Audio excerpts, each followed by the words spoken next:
Does what to the trees?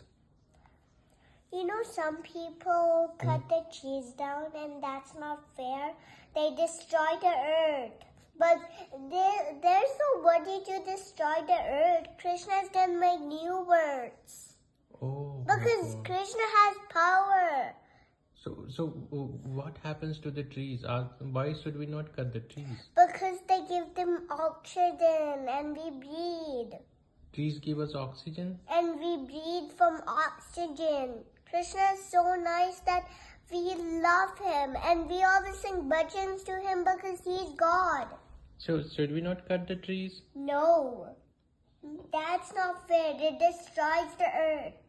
Oh my God. Krishna's not going to be happy at you. And who cuts the trees? Everyone in this whole world who likes to cut the trees. And I also saw when I was going home, I saw some trees cut down in the village that everyone can cut. Like this, chop, chop, chop. Just chop.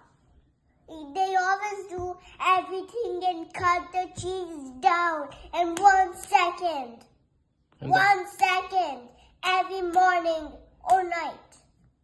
I don't like those people. So what you want to say them? They shouldn't do that. They don't belong here. I don't like that. Even 1 second. They always cut the trees. Oh, it's not okay to be so angry about it.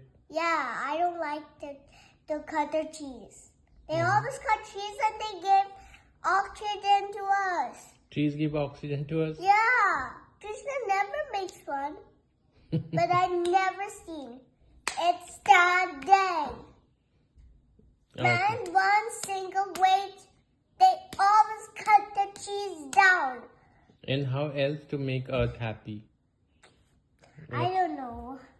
Just